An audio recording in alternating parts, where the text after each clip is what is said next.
to get started. Yeah, that's us live on YouTube now for anyone who isn't in the Zoom. So that's just a heads up for everyone. I will introduce myself and then we will go around the round table and you can tell everyone your name, a little bit about your research, and hey, if you have a fun fact and you want to do it, you feel free, but I'm not your employer and I'm not going to make you do an icebreaker, so you don't have to. Well, I am Rebecca Gall. I use she, they pronouns, and I am an incoming PhD student at the University of Glasgow, just about to start in October, which I'm very excited for. I did my undergraduate at Glasgow and then also came back to do the fantasy MLit. So I am a lifer at the University of Glasgow, and this is not my first gun. I love to research about queer sexualities and genders, about fantastic world building, about horror and the intersection of all of those weird and wonderful things. So being able to be in this roundtable and chair it all for you is a delight. So I'm very excited to hear what you all have to say. I think we'll just kick off with the order I can see you all on my screen. So Sam, if you want to pick up. Yeah, sure. Hi, I'm Sam Tegtmeyer. I am a second year PhD student at the University of Glasgow. My research is centered around maggots, which is a term I got from the Encyclopedia of Fantasy, which talks about outdated or obsolete pieces of ideology that have been repeated so often in the genre that they've fossilized into fantasy tropes.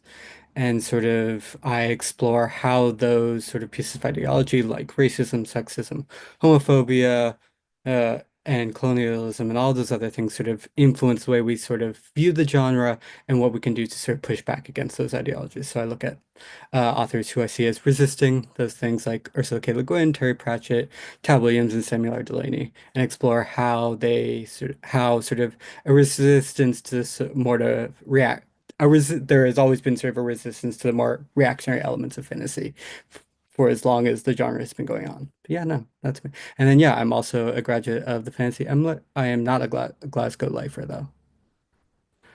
Hmm. Fab. Well, your research sounds very interesting. I'm excited for us to get more into it. Sydney, if you would like to pop up for us. Sure. Hello, everybody. My name is Sydney Brouillard-Coyle. My pronouns are they, them, near, and I'm calling in from London, Ontario, Canada. I am a first-year PhD student at Western University in gender, sexuality, and women's studies. And my research looks at the importance of creative arts for trans and gender diverse folks. My master's thesis specifically looked at queer representation within young adults literature. I'm also working on several kind of queer fantasy books at the moment and have published my first nonfiction book, which is a pocket guide to pronouns. And I completed my Master's of Arts in Social Justice and Community Engagement at Wilfrid Laurier, as well as a Bachelor of Arts in Women and Gender Studies and Bachelor of Music at the University of Windsor. And fun fact about me is I have a cat who may or may not make an appearance. So. Well, no one will complain. I believe if it's anything like last year, there's always GIFcon bingos going around, and pet crashing the webcam is a very common one to see on there. I'll just note that in the chat, someone was saying your sound's a little faint, so if you want to pop up your mic a little bit for next time, that would be fab. And then we will hop over to Anna if you want to introduce yourself. Hi everyone, I'm gonna assume I'm Diana, very popular name here. My name is Anna Oleszczuk. My pronouns are she, they, she, depending on the day. And I am currently sort of working on two projects kind of at the same time. One is kind of striving to get my PhD, to finish my PhD, where in which I kind of focus on the intersections of explicit queerness and speculative comics. And then the other project, kind of bracket grant project, which is actually sort of narrowing this down to intersections of speculative web comics. So it's not just like comics in general, but actually web comics, which I've got criminally under research. And here I don't really focus on stuff that is just explicitly queer. So I'm doing some queering here. So there is a bit, it's a more extensive project, I guess. So, just, doing like a non-extensive PhD dissertation thing, I think a more extensive project that means that PhD is taking some time because of how that works. But in general, I'm kind of very interested in how through speculative comics / webcomics, I guess, create spaces where queerness isn't just represented, but kind of also foregrounded. So where kind of our assumptions about gender, sexuality, like identity in general default to queer instead of defaulting to the regular cis heteronormative. So I guess that would obviously intersect with queer studies, hopefully maybe expanding the idea of what a queer text can be is. So focusing not just on the character, but also kind of whole structure of storytelling, obviously medium-dependent storytelling here, like narrative strategies, but also the ways that actually readers engage with these comics, especially if these are queer comics, but also if these are the comics that I am queering. So kind of queering the medium itself, not just the characters. And I think we're just gonna pause here before I kind of take the rest of the stage. It's so easy. It's so easy to get right lost in talking about your work. I think that's definitely beautiful. so easy. Yeah, pausing here, and maybe we're gonna expand on that. I just I'm sure we'll get later on. Thanks. We'll get Great to be into the meat of it, I'm sure. Emma, if you would like to introduce yourself, please. Absolutely. Hi, lovely to see all of you here today. My name's Emma Tueller. I take she, her pronouns, and I am currently a third-year PhD student at the University of Cambridge in the Center for Research on Children's Literature there. My research focuses on Mormon-authored or Latter-day Saint-authored young adult speculative fiction.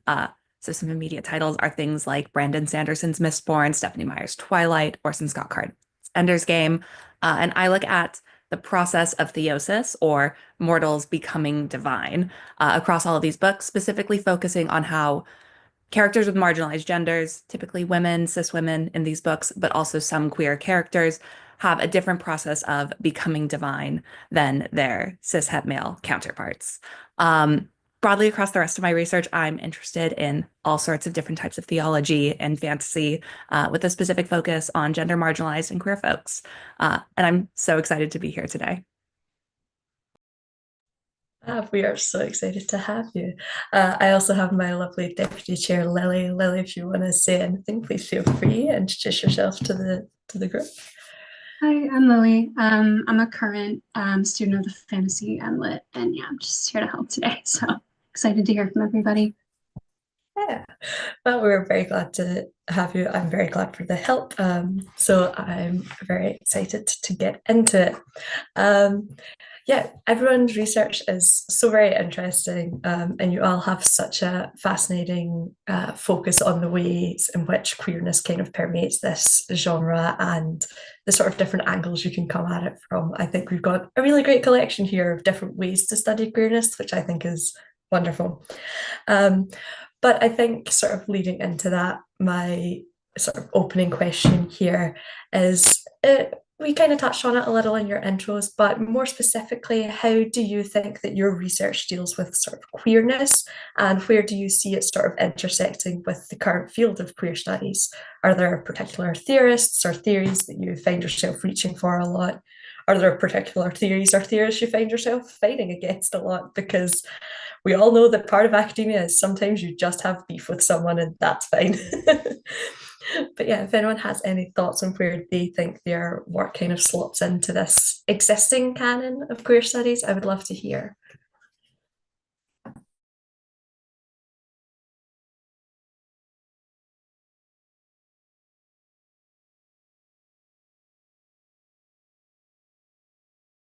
I think we're all just waiting for someone to take it, so I'll just do it. I'm sorry. It's always scary to be the first. You I appreciate it. someone, yeah. So like queer theory is basically like the major framework of my sort of work. I have like a whole list of theorists that I just wrote down to like help me. So like James devoted to queer theory and queer studies, like Eve Kosofsky-Sedgwick, Sarah Ahmed, Jose Esteban Munoz, Derek Scott, Ramses Fawaz, and Lauren Berlant. It's really about sort of the methodology and like the imperative that's like generally very queer, to just never accept whatever like dominating ideology you have received unquestioningly, and just never like letting that go unquestioned. It's about finding sort of the space and finding that queer moment where you can recover and repair your relationship to the world. I find is very important to sort of the intersection of like what fantasy does and what I think queer theory really lets us imagine. It's sort of yeah, I always think about the Le Guin quote, which is like the direction of escape is towards freedom. So it's like you always have, I think that is what's great about fantasy is you can find those sort of moments, those sort of, whether they're intended or not, those sort of queer moments where you can see a break in sort of like the world as you have seen it and the world as you have received it, and find a way to like repair.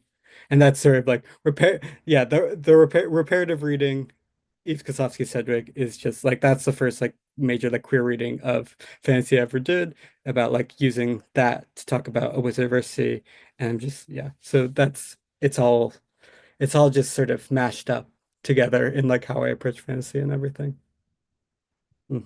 Yes, no, Katie just yes, yes, no, Yeah, that essay exactly. I That think a essay. lot of queer folks have had that experience of certainly coming to a text and either finding a moment that makes you feel seen or finding a moment that gives you the space to insert yourself into a narrative. And I think that's very special. I love that, the idea of this queer moment that you can use to repair. Really interesting, yeah. Yes, I can maybe sort of add to that, or maybe not even add to that, but just not to that. I'm gonna just do the nodding. Yes, totally agree. Definitely sort of going similar directions here. I'm not sure if you mentioned Jose Esteban Munoz here. Yeah, because yeah, you're off sound. Sorry, so I cannot hear you. Oh, Okay, really? now I can hear you. Yeah, Yeah, no, sorry, I just turned it, yeah. I could see nodding. Yeah. Because that's actually queer potentiality here, and I deal a lot with unfinished work or like fragmented or abandoned, and this is sort of kind of, and I'm sort of applying the queer reading here with the resisting a traditional ending, not always intentionally, obviously, sometimes it's definitely not intentional, but it also helps us to imagine maybe queer futures or queer possibilities, like a very different, in a different way, like a storytelling / world building situation. Definitely for webcomics, because there are so many webcomics that are actually abandoned. It's like so many also queer, explicitly queer webcomics that are abandoned for a number of reasons. So here I'm actually heavily leaning into the queer potentiality, concept of queer potentiality, like, you know, imagining non-traditional futures and imagining non-traditional narratives, and sort of kind of accepting the fact that these are actually not finished. So that would be one way, though it's also giving me a lot of trouble, because I think that was also a question. So the unfinishedness, lack of actually endings, the fact that the abandonedness that I am dealing with, that actually also gives me a lot of problems, and it's sometimes quite difficult to sort of approach these texts from the research perspective, but also from the reader's perspective. Like when you read something and then like 200 episodes in, because quite often we talk about episodes in webcomics, you end up learning that it's actually been abandoned. So it's heartbreaking, but also very good for research in a number of ways. Okay, so I guess it was like me adding to that. I've run into the unfinished webcomic many a time in the wilds of the internet where you're like, this is great, and then you're like, oh, okay. It's much the same feeling you get with a fan fiction that you see on the internet. Everyone's like, oh, this is incredible, and then you're like, oh, I'm 200,000 words in and it's not been updated in 6 months. Cool. And it is difficult, but also I can see both the difficulties in the researching aspect of that, but yeah, there's a really interesting sort of potentiality left with something unfinished, and it must be very fascinating to study that. I think that's really interesting. I guess some of the problems are actually kind of stemming from the fact that people are not used to researching and actually not used to reading about unfinished stuff that is Mhm. not from ages ago, let's say, like Yeah. centuries ago, right? Because if it's centuries, if it's like if it's old piece of text, then everyone's like, yes, that's like something important, like a myth. Or like just something that everyone should read. But Mhm. if it's sort of current and Mhm. also not maybe looking the way you would expect something important to look, or something that actually worthy of research to look, then people just sort of dismiss that. And we see it a lot in comics research because it's we're actually struggling to sort of be maybe recognized as researchers in many situations because like even game scholars get more recognition these days, so kind of difficult to research comics sometimes. I can Okay. imagine. I'll I'll say there's a question here in the chat that I think normally I would leave to the end where we're doing panelist questions, but I think it fits in very nicely with what you've been saying, where Lynn is asking if you've ever tracked down any authors or artists to ask sort of why this happens and if there's a pattern as to why comics end up unfinished. I can imagine for a lot of them it's time and economic situations, knowing the few comic artists I know, but yes, it's time. It can be like just live events. Some of the comics that I like love, I guess. There is one author that ADHD is now stopping me from actually giving the name. And she has like health problems, and she just posted about the fact that she has health problems, so she cannot actually update the comic. But in general, what I actually try not to do, especially for authors of explicitly queer text who seem to want to actually kind of conceal their identity, I try not to engage with them in a way that would look like me tracking them down. Because with webcomics, we're dealing with something that is extremely global, and not everyone is from a place that is a safe place, right? So I don't want to look like a person who might be actually sort of threatening, right? And this is also something I actually got that question there because I often talk about how I don't really care that much about the authors of my texts. Especially explicitly queer texts, I'm not going to ask my authors, "Hi, are you queer? Like, is this written created by a queer author?" Because I feel like everyone has to have this choice whether they want to actually openly come out, and I don't want to force anyone to do it. I think that's a really good point and an important one. So it would be difficult to find a pattern because I want to be very nice and like I don't want to be threatening, right? So I would love to know the pattern, but maybe in something in a while, I guess. Yeah, and I think that's an important thing in terms of making it safe and approachable to tell these queer stories.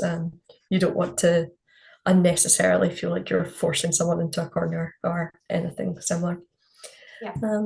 Anyone else have any sort of weigh-ins here?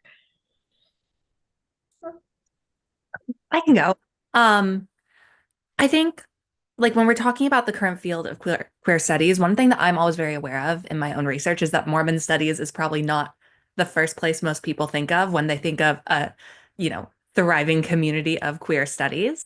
And I think that's one of the reasons I'm so grateful to be coming at Mormon authored text from a fantasy perspective.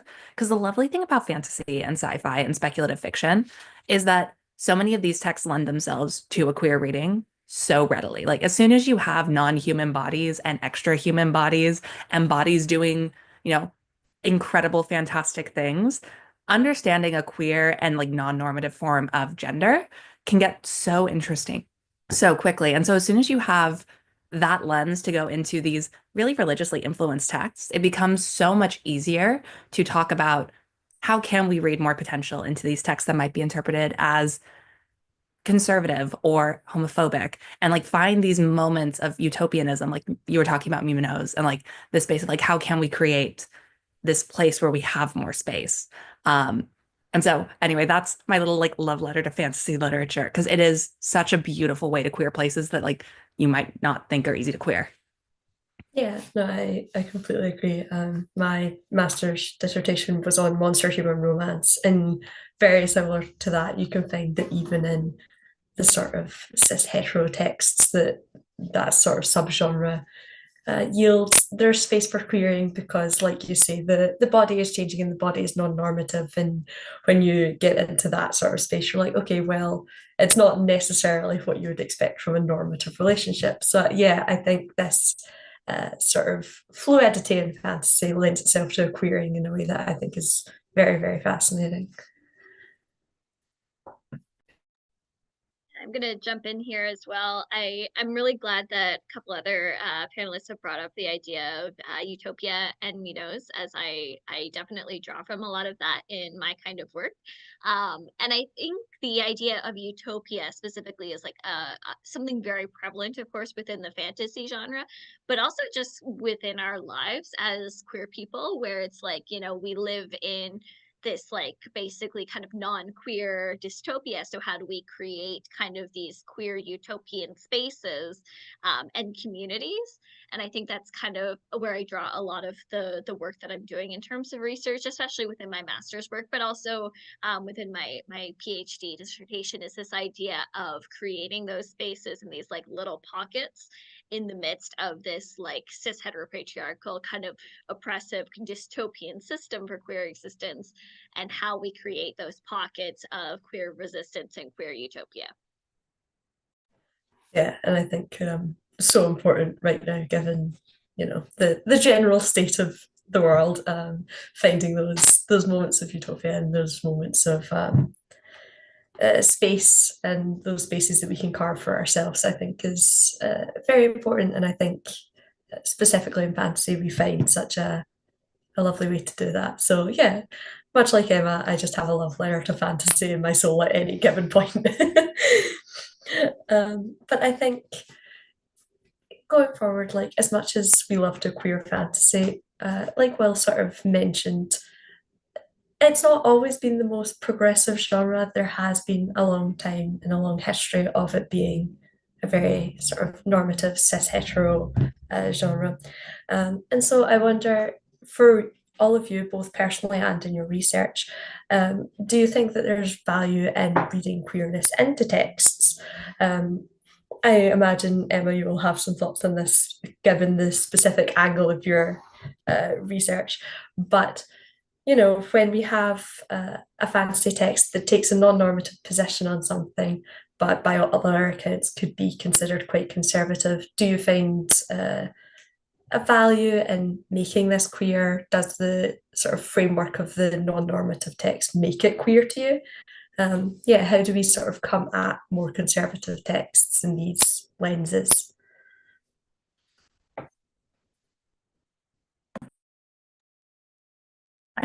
I can start on that one. I have so many thoughts.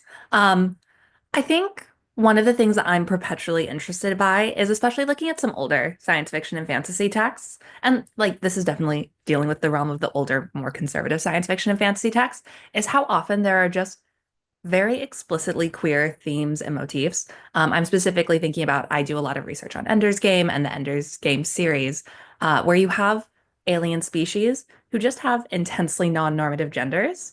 And this is from an author who has said a lot of publicly homophobic things that, we do not love to see. But then you read these texts, and there's this real impulse to explore gender and explore what relationality might look like and explore how communities can function outside of cis heteronormativity. And I think that there's something so fascinating, so troubling, but so fascinating about this idea that what authors say is not always really reflected in their text at all. And the text can have a much more radical potential, or at least a potential for a much more radical reading than what the positionality of an author might think. And I think it's a moment where like you can really rely on kind of the death of the author and an understanding that there's more to all of these texts than any author might say. And that to some extent, like the readers of these texts get to read what they want to. And I know that when I was growing up as a Mormon adolescent reading a lot of Orson Scott Card, I would see a community of the all technically female hive queens or the all technically male pequeños and be like, wow, imagine like gender's so much more complicated. And that can really be the start of a lot of realizations for the people who are reading these texts. And it's just more complicated than anyone wants to say. And we get to do what we want with these books because the authors are now done with them and they're ours. Emma said it like really lovely, lovely and wonderfully and really felt. But I think there's another thing about just seeing like the obvious queerness in text. I think one of I think Samuel R. Delaney's like intervention in like sword and sorcery is really important for this, just because it's like he like he's basically starting out as like you do all realize your heroes are all scantily clad men in fetish gear, right? It's like that is like the basis of a lot of sword and sorcery, and sort of like what I find interesting in that as well. It's like yeah, sword and sorcery. Robert E. Howard is like one of those majorly conservative have historical pieces of fantasy and science fiction, and sort of like even then, in this, there's still sort of that sort of queerness that leaks through. That's sort of like, do you realize that? Do you realize what you've done by like by sort of appealing to what is essentially like an adolescent male fantasy, but in fact is sort of like this garish thing that's sort of just sort of imbued with like a very queer sexuality, and similar to Delaney's work in that sort of like bringing out those latent pieces of queerness in otherwise conservative things is like really fascinating and important for us to sort of take as an example. So even when we look at sort of those things that are like filled with what I'd call like maggots, or like those pieces of like really homophobic, racist, colonialist ideologies, there are those bits and pieces where it's just like, oh, you didn't mean this, but it's there and I can pick that apart. And I think that's just wonderful.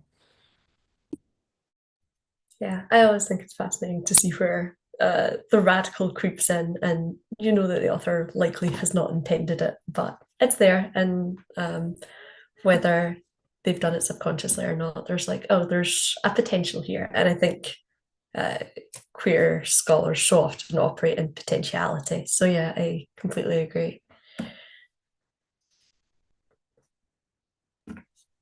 I also think, reading queerness within these kind of normative texts can be another form of resistance, and is particularly important when we're looking at kind of that, like the historical perspective, because there's the whole rhetoric around like, oh, queerness, transness, this is a new thing, but we can see these examples of these texts, this representation throughout history, even if it wasn't like understood with the language that we would now know it today. I just distinctly remember, as I mentioned, I'm a musician, did a Bachelor of Music, and I do concerts that are kind of like themed around particular social justice related ideas, or very selective in the composers that I choose. And I did one for Pride Month 2 years ago, and specifically was looking at composers who would not necessarily be known as queer because that language wasn't available or like able for them to claim back in the day, but a lot of their behaviors kind of suggested that they could have been part of the queer community. And then when I was explaining the reasoning behind each of these composers and how they exhibited this type of queer behavior, there was a lot of like surprise, I guess. And folks were like, yeah, that makes sense, and I think it's a similar thing when we're talking about literature, where we see these types of like queer behaviors, where we see that representation that has actually existed in books, even kind of like back in the day when perhaps it wasn't as easy for authors to explicitly come out and say, like this character is this type of thing. But we see those subtle representations, and we see those things that we as queer people can kind of resonate with and still see ourselves as being represented in those characters and storylines. I mean, yeah, absolutely. I think it's such a huge part of it, and especially when we're looking at older texts, to be able to find those shorthands and those languages that people are operating in that perhaps are not the same as what we are operating in now.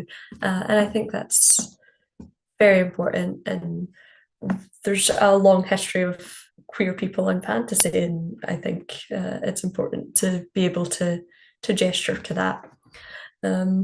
But I guess I'm keeping a little eye on the chat. We've got some really interesting questions coming in that I think tie in really nicely. But Lynn was saying that there might be a certain danger maybe in queer washing creators in this way. Like, finding ways to make fictions part of a queer utopia is when the authors themselves are harmful.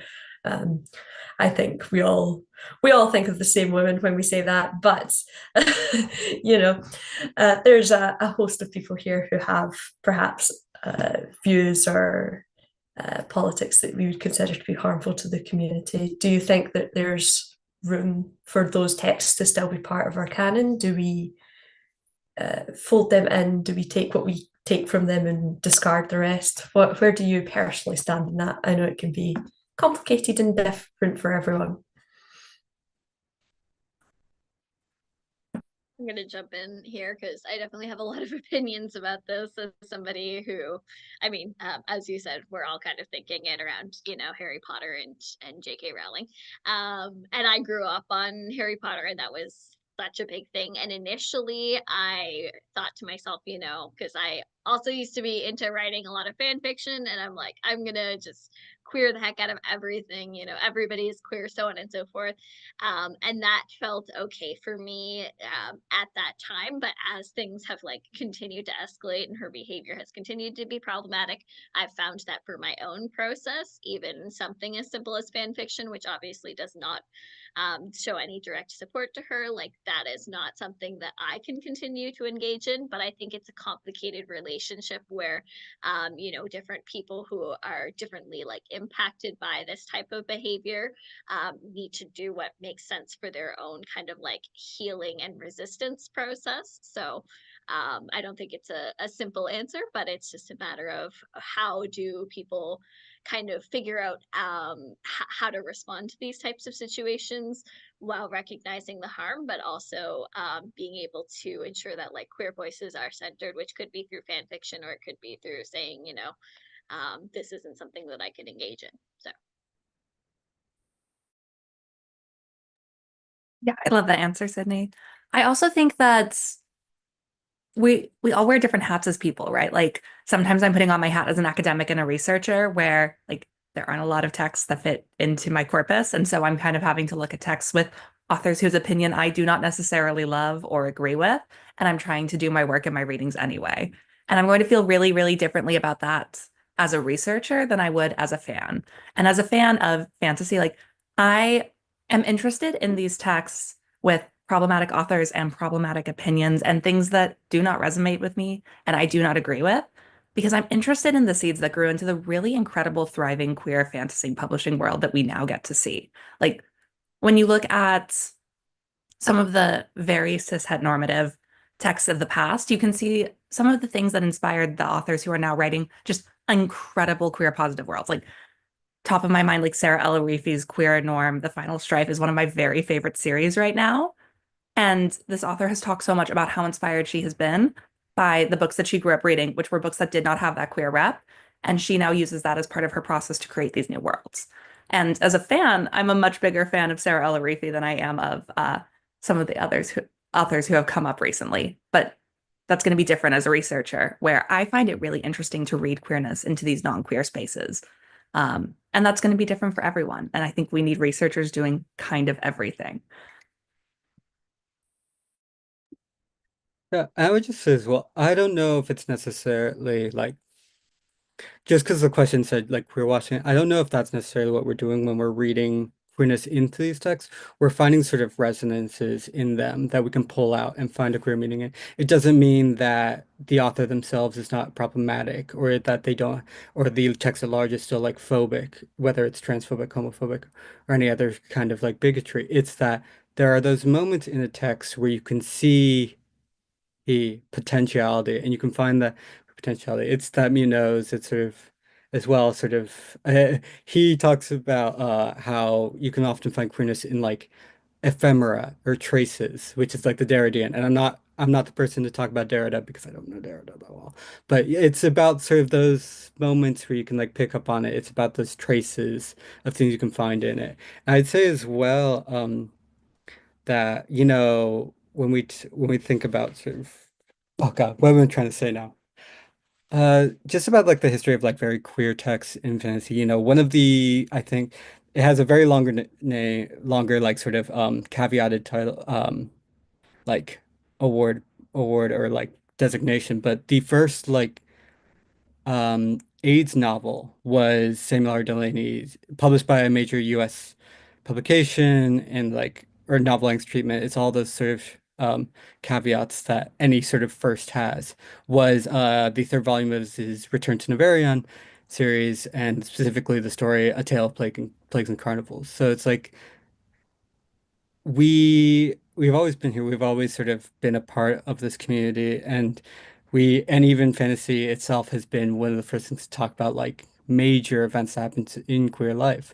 It's like we've always been here. We also don't know who, like, some of the original authors in these fanzines, in these magazines, the people who are in those sort of like uh those letters, in those like letter to editors at the very ends, those Q&As. We don't know their identities. We don't know exactly who they are. We don't know who's contributing to them. But they are also foundational to like how we view the genre and how the genre grew originally. Hey, and we don't know. And it's like, yeah, there are the big names that we see who are more of like majoritarian, or more big of more majoritarian identities, just because in a racist, homophobic, transphobic, capitalist society, the ones who rise to the top are the ones with sort of the least baggage attached to them in the eyes of the sort of majoritarian public. Oh, Mm. can you repeat the name of? Oh, the text is so it's in the third volume, which is Flight from Neverian, and it's called A Tale of Plagues and Carnivals. It's by Samuel R. Delaney. Put the title in the chat. It is sort of hard to find because that text also led to Delaney being dropped by his publisher because there was a homophobic backlash to the gay content in it, both by a then like major bookstore chain and within his publishing house himself. So, but yes, no, it's in third volume. I have it. Where's my backpack? Yes. Um, yeah, I think everything everyone is saying is very interesting, and I do. There we go. That's one. I'll pop it in chat as well for people to have a look if they want the specific story. But yes, I think what everyone's saying is so fascinating, and I do agree. I think Emma, you were the one that said this, that sometimes you do have to wear different hats, and the things you would read for fun are not necessarily the things that you read for your research. And making your stance clear is very important. Obviously, you want people to feel safe within your work and to feel safe with the things you put forth. But I think there is still value to be found in these texts, although I personally tend to draw the line of if they are alive and profiting from things I do, that feels different to me than people who are passed away or have, changed since. So yeah, I think your mileage will vary from person to person. I tend to draw that boundary of if someone is alive and profiting, both financially and also culturally, because sometimes cultural relevance is what allows people to continue having a platform. But yeah, this is different for different people, of course. We also have a lovely question here from Elizabeth, who has sent in and said, as a queer fantasy writer, I wondered if actually you find that straight fantasy that can be read as queer can be more interesting to study than fantasy that is openly queer. I wonder if I think everyone will have some interesting takes on that. So I wondered if anyone had any thoughts.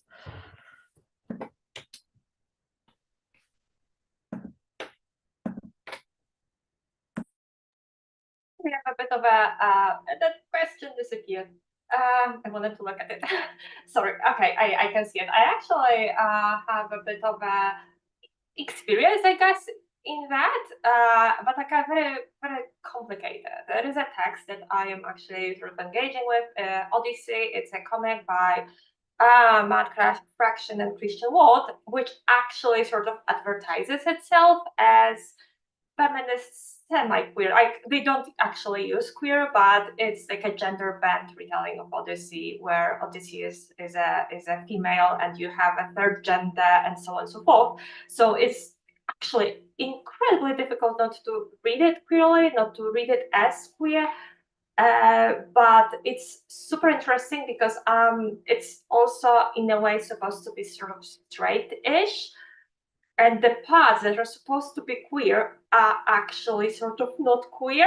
and you can find queerness in different parts, and it is to a great degree for me. It's very rewarding as a research for research. I guess it's stunning in terms of visually stunning. It's problematic narratively, I guess, problematic. So yes, there is, I guess, more. It's in many ways it's more interesting, I guess, because there are so many layers here that maybe people who would be more conscious of queerness would not actually I don't know, incorporate, or actually kind of maybe some layers would be avoided because the people who are actually aware of stuff would not do things in a certain manner. So there is a way in which actually maybe the straight fantasy, like a straightish fantasy, can be more interesting to study, but I'm pretty sure this is going to be very much dependent on the text. So I'm not sure if we could say that it's like a general thing. Like there are some texts that I find more rewarding in terms of studying them that are openly queer. And now I'm thinking ElfQuest, which I think has never been actually advertised as openly queer, but it's as queer as you can be. And then it would be, so there are actually multiple layers to that question, and now I kind of failed at answering that, which is very queer in a way. So the queer failure, Yeah, just hey, for you. failure is a queer art. We all know it. It is what it is. Yeah, I'm gonna jump in here. I think one of the, I guess, struggles with researching and kind of analyzing fantasy that's, you know, more deemed as kind of straight, where there's perhaps not the explicit kind of queer characters or queer storylines, is that often the research inevitably has to take the shape of justifying why we see those kind of like queer storylines, or why we see this character as queer, which it can be a challenge because it's basically like having to justify that it's like, yes, this is the reasoning why this text can be read as queer. Whereas when you're reading queer texts themselves, you can dive a lot more in depth into some of the themes. So for my master's thesis, I looked at one particular novel, which is Rainbow Islands by Devon Harnois, which has like very, very diverse representation of queerness. It's a fantastic novel.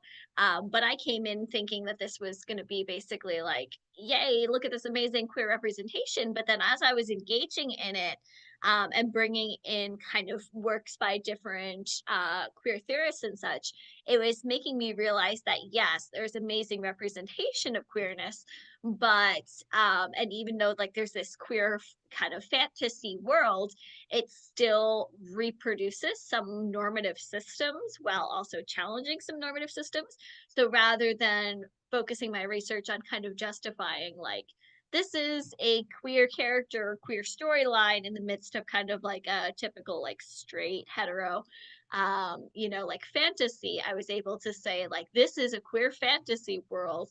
You know, everything is projected as this dystopia utopia, and yet there's still the reproduction of these normative systems while simultaneously having like these queer systems. So I was able to engage in a lot more kind of in-depth analysis, which I found personally to be like very interesting and very fulfilling. So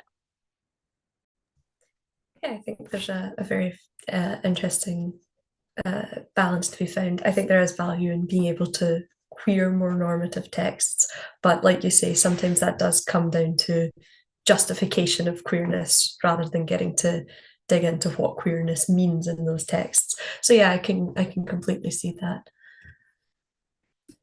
I would just like to add, Sydney makes a great point. Also, it's like I mean, it depends on the queer text, it depends on like the straight text as well. I think Sydney makes a really good point. It's like sometimes like I think can be very queer, like representationally, but it can also be sort of in like an assimilationist or sort of like a centrist perspective where it's not like that sort of liberatory thing you want out of a queer text, or that, us as lefty academics want out of a queer text. We want to, like, sometimes it can just sort of be representation, but it's not the queer world we want, which I think can sometimes make reading queer texts a little bit harder because you have so many more opinions. Whereas like if you and then the other problem about sort of justifying queerness in straight text is sort of like, yeah, no, that is a huge issue. It's also because like when we talk, we are also like listing off like theories we love, and sort of like you wouldn't have to do this if you're talking about any other theory. Here, you wouldn't have to justify the queerness of like you wouldn't have to do all this process. It's like, oh, why am I doing like a deconstructivist reading of Earthsea or something like that? You could just do it. Whereas like when you are both challenging a dominant like academic strain and then your challenge to it is also to include a queer reading, you have to justify, okay, here are the problems with this dominant reading, and here's why I'm using queer theory to reread it. I think that's something that we have to struggle with like including because it's like queer theory. It's like, no, it's not just about making things gay. There's a whole other aspect of what it means to be queered in this world and what it means to be sort of non-normative in this world that we really have to explore. And that's the value of like queer theory as well. I think, yeah. Yeah, absolutely. And I think just generally as queer people, sometimes it can be tiring to feel like you have to justify your own existence and readings in these texts. So I completely understand why sometimes that's a theory that people bounce off of and an approach that people bounce off of. But I think it leads into Grace put a really interesting question in the chat here where she's asking, do you think something is automatically queer if it includes a queer character, even tangentially, but is not the focus of the novel? Where do we stand on this? If a character is sort of background queer, just sort of living their life, does this constitute a queer text to you, or does there have to be sort of queerness baked into the narrative for you to consider that?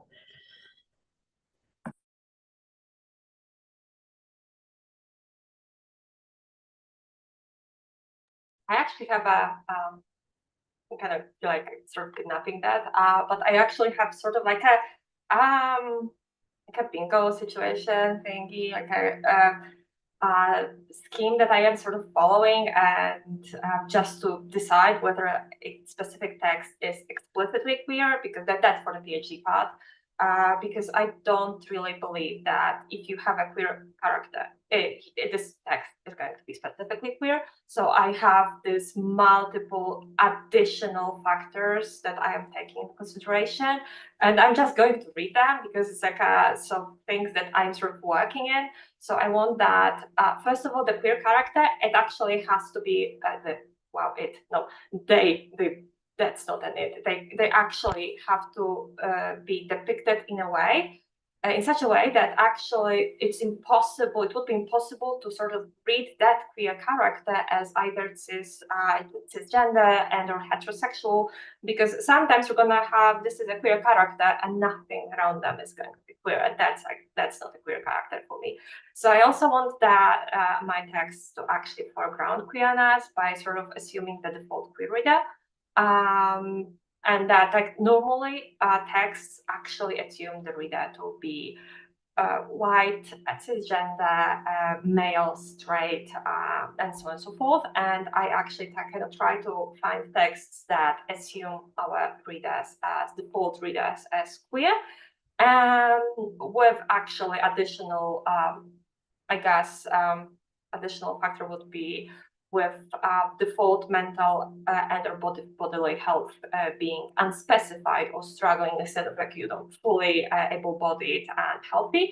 And sort of want my text to also use textual strategies that are kind of queer codes, queer symbols, queer cliches, stereotypes. We have so many of these allusions to queer culture. We have that. And also kind of heteronormative matrix kind of suspended. So there is a lot that my text actually have to make and do and have for me to kind of maybe see them as explicitly queer. So it's not just about having one queer character or even a couple queer characters, because even having like full-on queer cast does not mean that your text is going to be queer. For me, that's actually my personal. Yes. I think there's a really interesting conversation to be had about the different types of questions and readings you will ask about, like A text with good representation of queer characters, a text that is in and of itself queer, that might be a world that is queer normative, or a fantasy system that relies on queerness, or something else about the world that just changes some of these normative dynamics, versus looking at a text using queer theory. And these are going to be three very different types of readings, and they're all so useful. But they don't all necessarily go together. Like you can have one of the three, two of the three, all of the above. It's really fun when you have all of the above. It makes for a really, really interesting and I think good book. Um, but none of these are better or worse than the others. And like they're just going to result in different questions. Like you'll do a different analysis of a book using queer theory if you have explicit representation of queer characters versus a book where you don't have that explicit representation. But that doesn't mean that queer theory is unavailable as a really effective and lovely academic lens to look at a text. Yeah, I would just say, you guys have all, everyone in here has had much more lovely answers. My immediate reaction to sort of the question is like, does a single queer character make a text queer? Was just no. Oh, just because I think that's a valuable answer in yeah, itself. Sometimes things are just a exactly. hard no to you. And it's difficult as well because we talk about sort of like, representation what it means and like the availability of like seeing queer characters and everything that is difficult because on one level it's like if you're only ever seeing queer characters on screen or in books like dying or like being sufferers of violence or having homophobic predictions, that limits the way you can talk about them as well. So on one level, like representation is important just so we can like get the language, so like we can get the language, but it really comes down to like what can be lived is different than what can be said about what can be lived. So it's like we can have these huge range of all these things, and like I think that is much more about like what queerness and being able to read queerness in the text is about rather than sort of just there being an individual and them being seen as queer here in it. I think that is what I'd say. Yeah, I'm gonna jump in and agree with you, Sam, that just having, like a single character or a couple of characters who are queer, it doesn't necessarily make the text queer, I don't think. And especially if those characters just end up reproducing the same kind of like oppressive systems, and if they fall into the same type of like where if there is representation of a queer relationship, if they're kind of like replicating still hetero norms, cisnormativity, all of those things. I think the idea of a queer text is that in some way it challenges those types of norms, not perfectly, as that's rare. There's always going to be challenges and complications within the texts, but I think the art of making it queer is some form of resistance to these like oppressive norms. Absolutely. Well, I'm aware we are starting to come towards the end of our hour, so I'm gonna throw out a last sort of broad question for you all to grapple with, and we can see what we can get. But in a sort of much broader, general sense, I think my question for you all is, where do you think we're going in this field of fantasy and queer studies? What happens next? What would you like to see happen next? Where do you think the field is going? Where would you like to steer it? It's a big one. It's okay.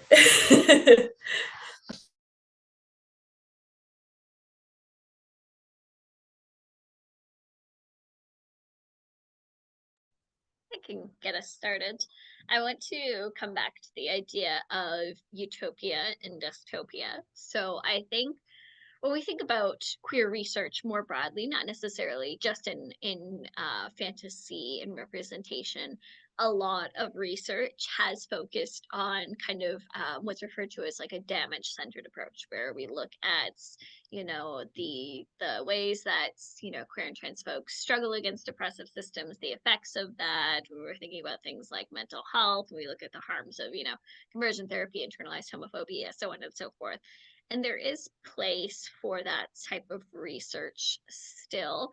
And also, it's important that we move towards what's referred to as kind of that desire-based research. So I think this is that juxtaposition of dystopia and utopia. where we see this push towards, okay, how do we find like queer joy, how do we find queer representation, how do we create queer utopias in the midst of these oppressive systems, and less focus on the harms, still acknowledging the harms and challenges faced by queer and trans folks, but pushing more towards a focus and spotlight on how queer and trans people resist and exist within these systems and push back against these systems in an effort to kind of create these queer utopias.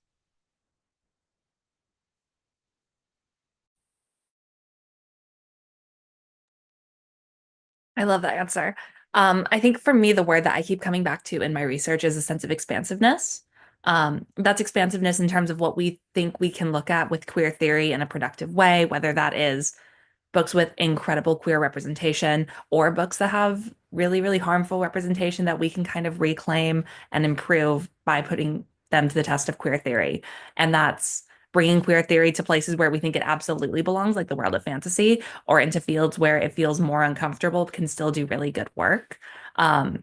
And that's also just, I'm so excited every time I see a new queer theory book come out about fantasy. I'm so excited every time I see a fantasy novel come out that is trying to deal with queerness.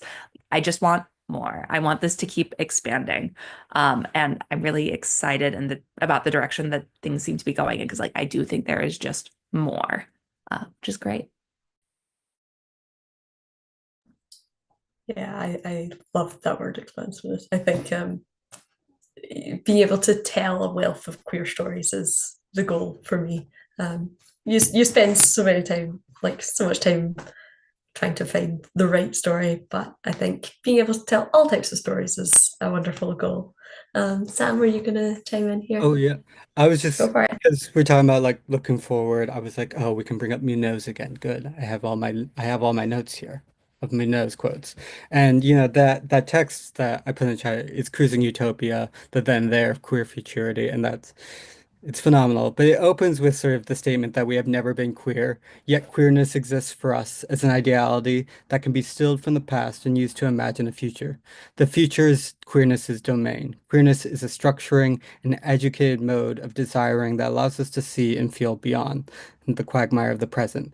The here and now is a prison house. We must strive in the face of the here and now's totalizing rendering of reality to think and feel a then and there.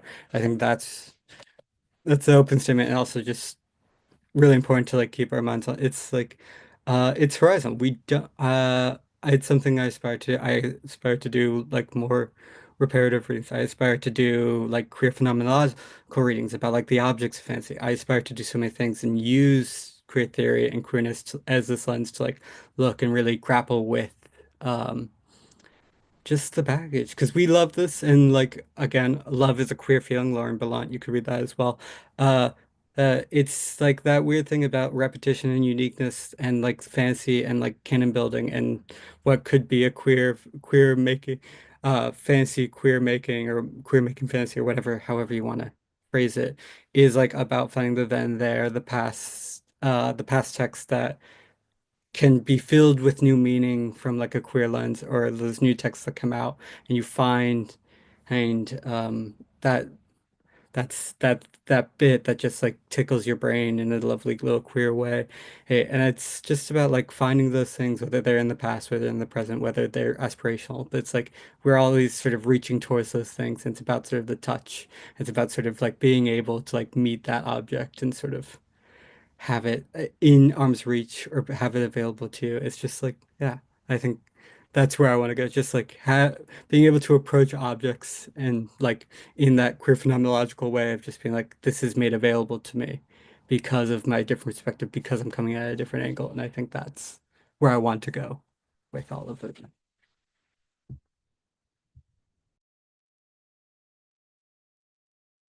Great answer. Sam, actually great answers, everyone. And I feel like maybe one tiny thing, because we kind of kept alluding to it, everyone, and even by being there, we are sort of part of that. I think that maybe one thing that we're sort of missing here is in terms of what needs to happen and what we need to actually do is we kind of need to keep sort of working on community building, because it actually is becoming more and more difficult for us, especially with all the AI non-people actually becoming part of our everyday spaces, I guess. So what we need to, I guess, maybe do and sort of make sure that is happening is we kind of need to, as actually we're study scholars, we need to kind of stay relevant, but also sort of stay connected and engaging with like social movement, with real world activism, and not just maybe kind of stay hidden behind our screens and limit ourselves to queering or non-queering, actually explicitly or non-explicitly queer texts. So that's actually kind of, there are many of us here who are actually maybe like teachers, so we can maybe expand our syllabi, try to actually include more queer stories, openly or non-openly queer stories, teach about them. Obviously that is going to vary by country, by university, whether we can actually do it. So I guess the one thing that has always been a thing when it comes to queer theory, like be more grounded, be more, I guess, part of what is happening and not just theory. So I guess that would be like one final thing that I kind of wanted to add here. Yeah, I think that's a beautiful note to end on, that the work we all do is valuable and great, but our community and sharing in our community and expanding our community beyond what we do here is a wonderful thing to take forward, I think. And that takes us right up to time. Everyone was dead on. Good job. Thank you everyone for joining me. I had a wonderful time. I hope you all enjoyed getting to talk about your research and have this little think piece read about the conference. And I hope everyone is eager to sort of get stuck in with panels and workshops and seminars, of which we have so many. So please go and check them all out. The program is so stacked this year. I am in awe of it. But this has been a true delight. Thank you so much.